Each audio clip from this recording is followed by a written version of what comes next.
রান্নাটা একটা শিল্প। সেই শিল্পটাকে তুমি যত সুন্দরভাবে উপস্থাপন করবে, সেই শিল্পটা কিন্তু দেখতে তত বেশি ভালো লাগবে। অনেকেই বলবে যে, বাঙালরা ভীষণ ভালো রান্না করতে পারে, ঘটিরা রান্নার রও জানে না। এরকমটা একদমই নয়। বাঙালরা বাঙালদের মতন রান্না করে, ঘটিরা ঘটিদের মতন রান্না করে। তবে হ্যাঁ, এটা কিন্তু সত্যি যে এই কচু, ঘেঁচু, শাক, পাতা, বাটা-বুটি এগুলো কিন্তু ঘটিদের থেকে বাঙালরা অনেকটাই এগিয়ে রয়েছে।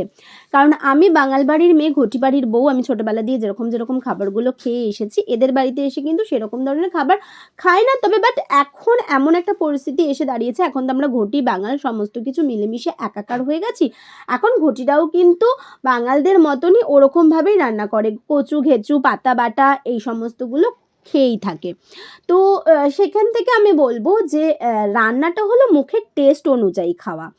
আচ্ছা, এই যে এত বড়, বড় রেস্টুরেন্ট রয়েছে, এই রেস্টুরেন্টে কি সমস্ত শেফেরাই কি বাঙাল? নিশ্চয়ই নয় না? তো অনেক দেশ বিদেশের মানুষরা তো রান্না করছে। আমরা সেই রান্নাগুলো খাচ্ছি কেন? কারণ আমাদের মুখে ভালো লাগছে, আমাদের মুখে টেস্ট লাগছে, সেইজন্য আমরা সেই খাবারগুলোকে খাচ্ছি। এবার প্রত্যেক দিনের রান্নার মধ্যে যদি তুমি এক্সপেরিমেন্ট করো, তাহলে তুমি বুঝতে পারবে বাঙালদের রান্নাও ফেল, ঘটিদের রান্নাও ফেল।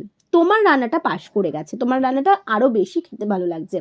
আমরা ছোটবেলা দিয়ে যেরকম খাবার খেয়ে এসেছি, আমরা ওই একঘেয়ে রান্না করি বলে সেইজন্য আমাদের মনে হয় এর রান্না ভালো, ওর রান্না ভালো না। আমি প্রত্যেকদিন রান্নার মধ্যে নতুন মানে ছোট্ট এক্সপেরিমেন্ট করি। তো তখন খেতে কিন্তু অন্য স্বাদ লাগে।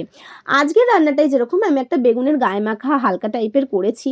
তো এটাতে কিন্তু অনেকে অনেক রকম ফোড়ন দেয়। অনেকে পাঁচফোড়ন দেয় ফোড়নে, অনেকে আবার সর্ষে ফোড়ন, কারি পাতা দেয়, অনেকে আবার এটাতে হিং ফোড়ন দেয়, অনেকে রসুন ফোড়ন দেয়। আমি কিন্তু সিম্পলি কালো জিরে, কাঁচা লঙ্কা ফোড়ন দিয়েছি, তার মধ্যে পেঁয়াজ কুচিয়ে দিয়েছি। আর তারপরে আমি একটা মশলা করে রেখেছিলাম। ওই সর্ষে পাউডার, জিরে গুঁড়ো, নুন, হলুদ, মিষ্টি প্রত্যেক দিনের যে মশলা, ওটা দিয়ে একটা মশলা করে রেখেছিলাম। ওটা দিয়ে দেওয়ার পরে যখন মশলাটা ভালোভাবে কষে এসেছে, তেল ছেড়ে এসেছে, না তেল ছাড়বে না, আমার রান্নাতে তেল ছাড়বে না, তোমাদের রান্নাতে তেল ছাড়বে, কারণ আমি খুব কম তেলে রান্না করি।